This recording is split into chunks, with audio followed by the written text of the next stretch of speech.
آپ جب بھی زیارت کے لیے جائیں،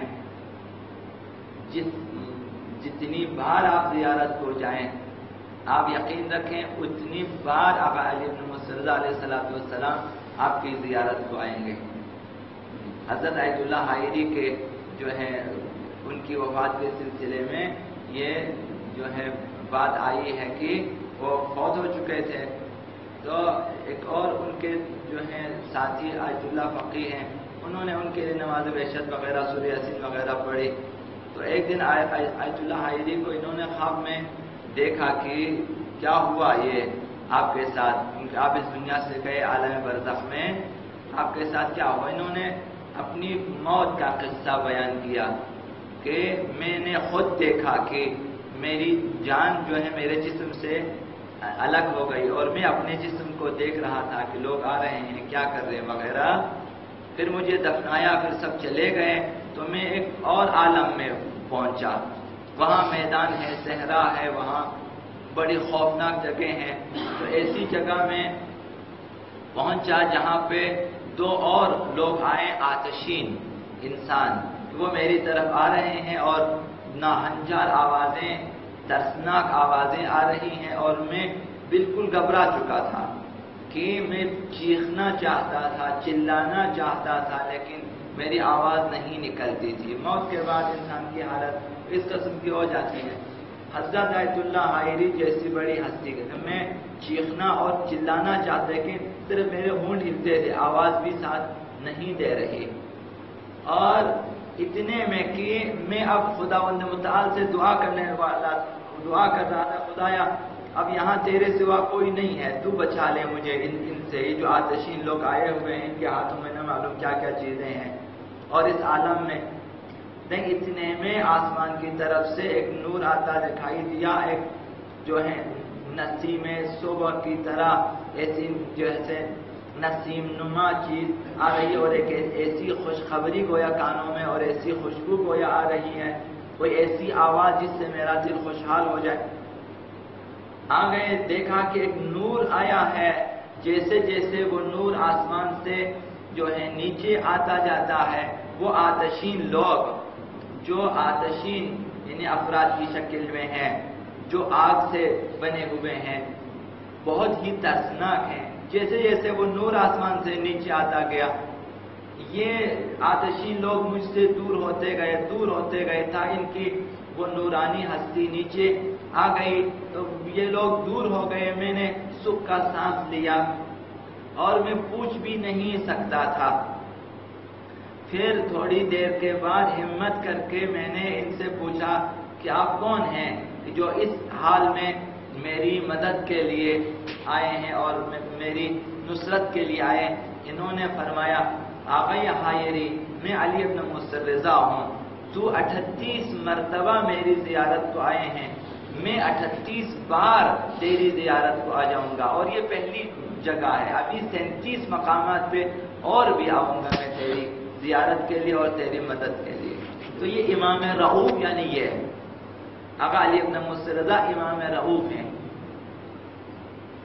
اب ہم ایسے ہیں کہ ہم سے بھول چوک ہو جاتی ہے، لیکن جس قدر بھی ہم سے بھول چوک ہو جائے،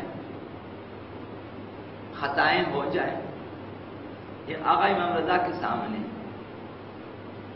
ہم گناہ کرتے ہیں، تب بھی ہم ائمہ اطہار کے سامنے ہوتے ہیں، یعنی ہمارا گناہ ان کے سامنے ہوتا ہے۔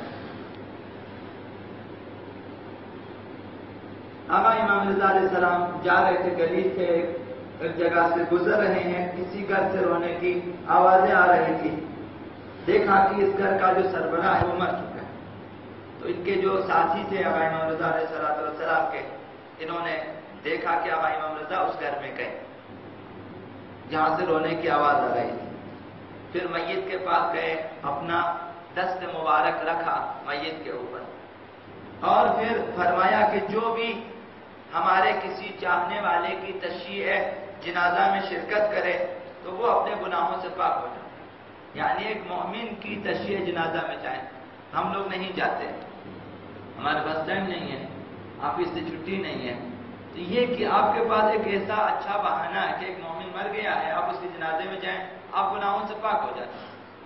یا بھائی مولانا جو ہمارے کسی چاہنے والے کی تشییع جنازہ میں شرکت کرے وہ اپنے گناہوں سے پاک ہو جاتا ہے. یہ آپ نے اس وقت کہا جب اس میت کے ہاتھ سینے پہ ہاتھ رکھا، اس کے جسم پہ ہاتھ رکھا.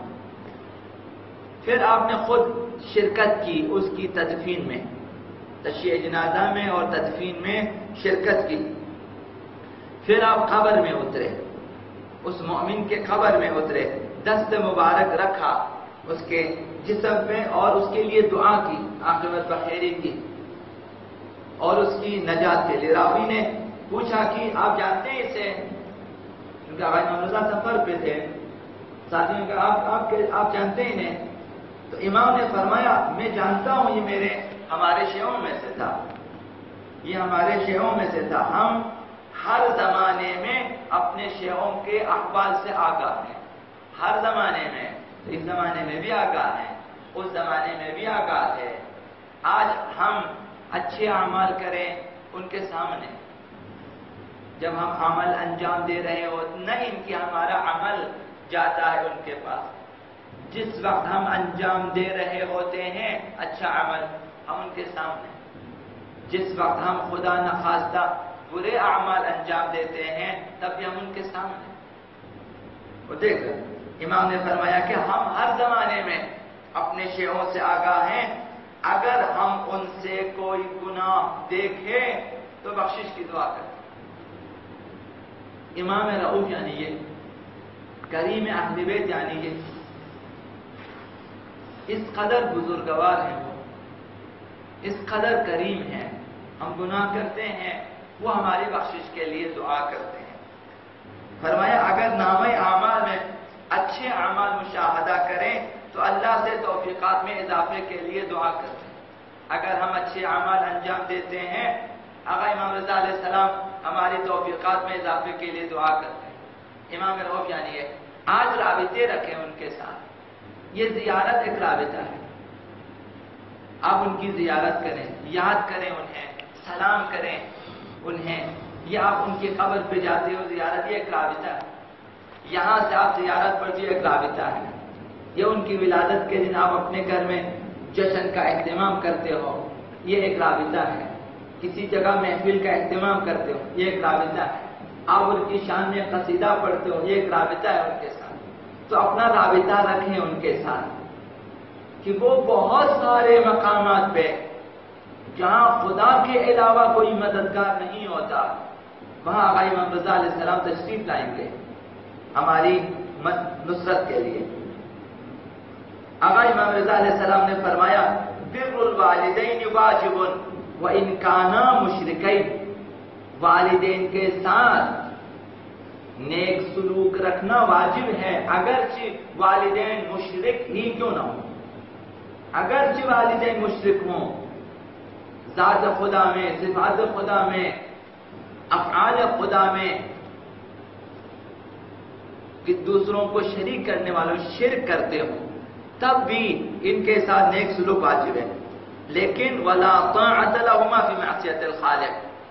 صرف جہاں والدین اگر خداوند متعال کی نافرمانی کا حکم دیں، کوئی ایسا حکم دیں کہ جس سے خدا کی نافرمانی لازم آتی ہو تو وہاں ان کا کہنا نہ مانیں، وہاں ان کی اطاعت نہ کریں. اس کے علاوہ والدین جو کچھ بھی کہیں ان کی اطاعت کریں اگرچہ دونوں مشرکین کیوں نہ ہو. باپ کے روبرو خوش رفتاری اور انکساری سے پیش آئے. آقا امام رضا کی تعلیمات یہ ہیں، باپ کے سامنے فروتنی کے ساتھ بیٹھیں، تواضع کے ساتھ بیٹھیں، اپنے آپ کو ان سے کمتر درجے پہ رکھیں. اور محفل میں اگر باپ موجود نہ ہو تو اچھے الفاظ میں یاد کریں انہیں. ایسا نہ ہو، بعض بیٹوں کو دیکھا ہوگا کہ محفل میں دوسروں کی خوشنودی کی خاطر اپنے ماں باپ کی برائی کرتے ہیں کہ ہمارے باپ مثلا ایسے ہیں. تو محفل میں اگر والدین موجود نہ ہو تو اچھے الفاظ میں یاد کریں، کہ اللہ رحمت کرے انہیں، اللہ بخشے انہیں، وہ اچھے لوگ وغیرہ اگر اس دنیا سے کہیں تب بھی اچھے الفاظ میں یاد کریں، تعلیمات قائمہ بتائیے. اور باپ کے سامنے تندروئی اور گستاخی سے بات نہ کریں، اکڑ کے بات نہ کریں. ماں باپ کے سامنے اور خصوصاً باپ کے سامنے جو ہے وہ غرور کے ساتھ، تکبر کے ساتھ بات نہ کریں، اکڑ کے بات نہ کریں. اور اللہ کی عطا شدہ وسائل کو باپ کی خوشنودی کے لیے استعمال کریں، باپ کے لیے. کیونکہ پیغمبر خدا صلی اللہ علیہ وآلہ وسلم نے ارشاد فرمایا ہے کہ بیٹا اور اس کے تمام اموال، اس کی تنخواہیں، اس کی جمع پونجی سب باپ سے متعلق ہے. جب تک زندہ ہے اس کی اطاعت کرنا چاہیے، اور جب وہ مر جائے تو اس کے لیے طلب بخشش کرنی چاہیے. یہ بیٹوں کے اوپر فرض ہیں، اولاد کے اوپر فرض ہیں. فرمایا جو اپنے باپ کے مرنے کے بعد اس کے لیے دعا اور اچھے کام نہ کرے، باپ اس دنیا سے جائے اور وہ اپنے اموال میں سے باپ کی بخشش کے لیے نہ خرچیں اور دعا نہ کریں باپ کے لیے، تو وہ عاق والدین شمار ہوتا ہے.